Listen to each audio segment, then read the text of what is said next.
Bismillahirrahmanirrahim.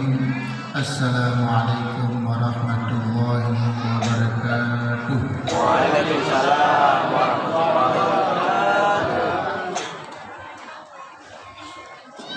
Alhamdulillahi rabbil alamin. Wa bihi nasta'inu ala umuri dunya waddin. Wassalatu wassalamu ala rasulillah wa ala alihi wa ashabihi wa man walah.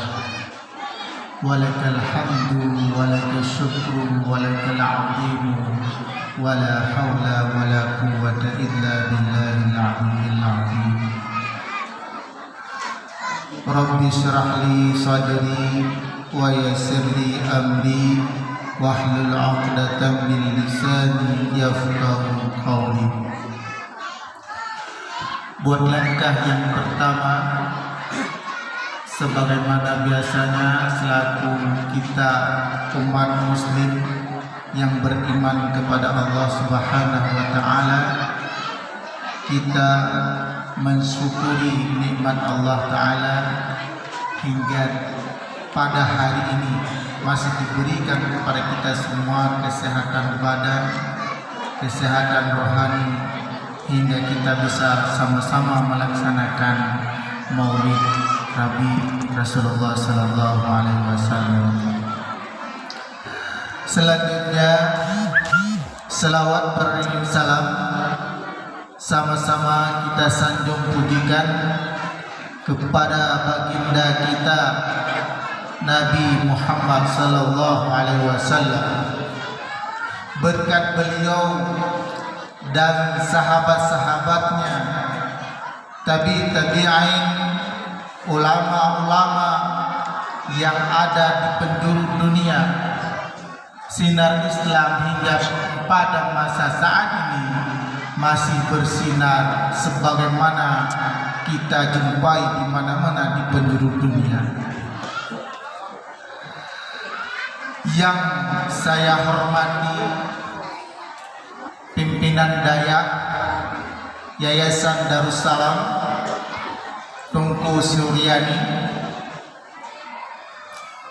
STDIM Ayam. Yang saya hormati Bapak Kesi yang ada di Kampung Bukit Tiga ini. Yang saya hormati Tungku Imumsi. Yang saya hormati Bapak Kapolsek. Yang saya hormati Bapak Ramil di sini atau yang mewakilinya. Dan yang paling saya hormati adalah tetua-tetua kampung ini yang sudah bersusah payah untuk membuat acara sedemikian rupa. Saya sudah merasakan bagaimana sibuknya untuk bikin acara itu. Perlu persiapan sekitar 1 minggu. Perlu ulah daya usaha dan semuanya hingga menghasilkan acara yang sedemikian rupa ini. Hanya satu adalah memperingati Maulid Rasulullah Sallallahu Alaihi Wasallam. Baik, izinkan untuk saya membawakan, mengisi sedikit ceramah. Mungkin nanti ada kekurangan, ada kelebihan, ataupun sudah sering didengar, tetapi di dalam ceramah tersebut adalah ada isi-isi, ada konten-konten yang bisa didalami, yang bisa dilaksanakan untuk kehidupan sehari-hari. Kaum muslimin dan kaum muslimat yang dirahmati Allah, saya teringat dulu kami waktu di kampung sana di daerah nan jauh, mungkin ini Bukit Tiga. Kalau kami dari Pantai Bidari mungkin jauh ke sini, tetapi Bukit Tiga sebenarnya tidak jauh. Kenapa demikian? Karena untuk silaturahmi tidak ada kata-kata yang jauh. Walaupun mobil rusak di dalam perjalanan, namun sasaran dan tujuan harus sampah. Tidak bisa pakai mobil, pakai EBT pun jadi bapak-bapak. Itulah demi silaturahmi dengan daya Yayasan Darussalam. Ibu-ibu yang saya hormati dan saya junjungi, anak-anak semuanya pondok pesantren ini yang saya sayangi, ketahuilah untuk bikin sebuah pondok pesantren itu sangat susah. Tantangan ada di mana-mana, pro kontra ada di mana-mana. Tetapi tahulah, ketika ada sebuah pondok pesantren di kampung tersebut, maka ketahuilah itu akan menjadi salah satu titik kemajuan di masa depan. Hari ini kita melihat di sini mungkin masih ada kekurangan, tetapi setahun 2 tahun kemudian akan ada di sini pencetus atau tidak usah kita lebar-lebar, ada orang-orang yang mengisi kampung kita hasil daripada lulusan Yayasan Darussalam. Kenapa demikian? Untuk buat sebuah pondok pesantren itu tidak jauh daripada kata-kata alim ulama dulu. Apa dikatakannya? Wahai anakku, lan tanalul ilma illa bisittatin.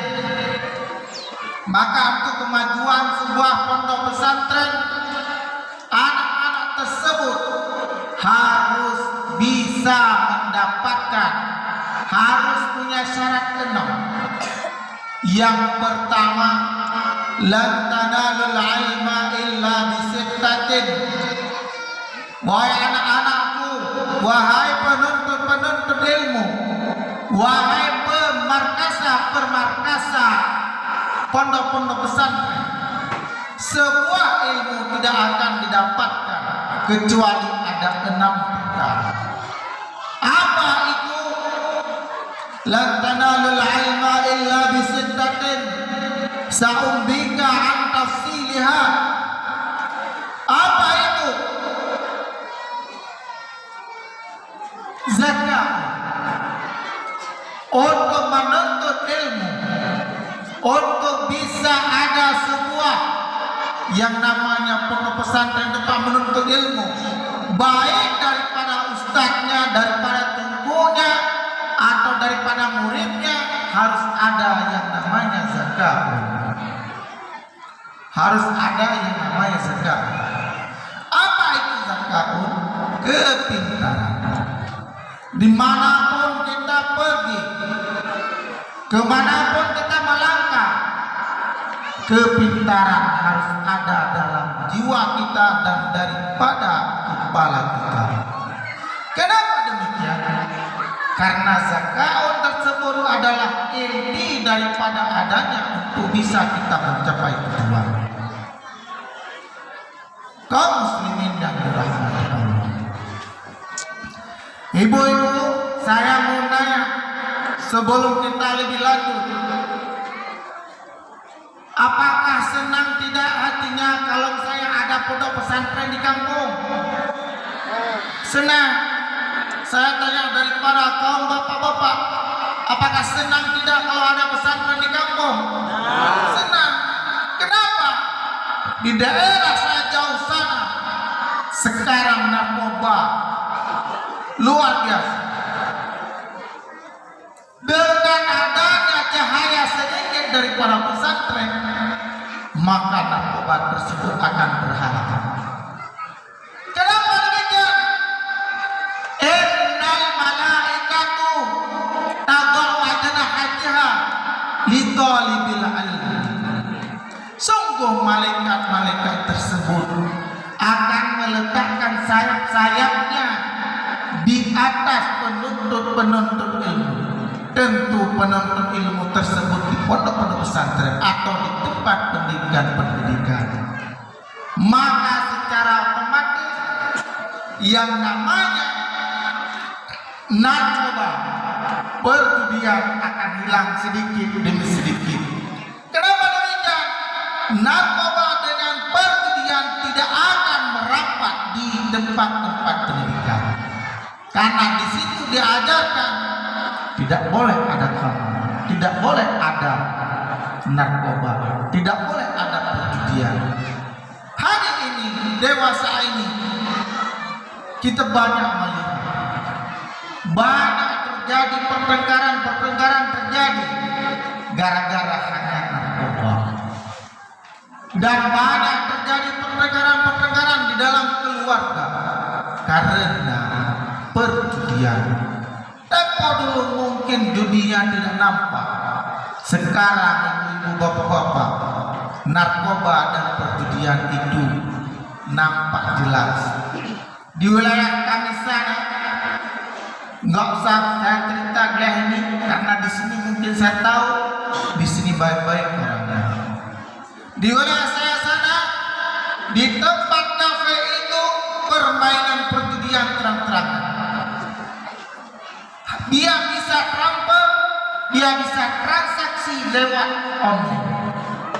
Tempo dulu kalau mau judi hanya ada di daerah pelosok-pelosok, kita harus sembunyi-sembunyi. Sekarang tidak. Dengan adanya pondok pesantren, alhamdulillah, itu akan menjauh sedikit demi sedikit. Kembali kepada tadi, zakat untuk menuntut ilmu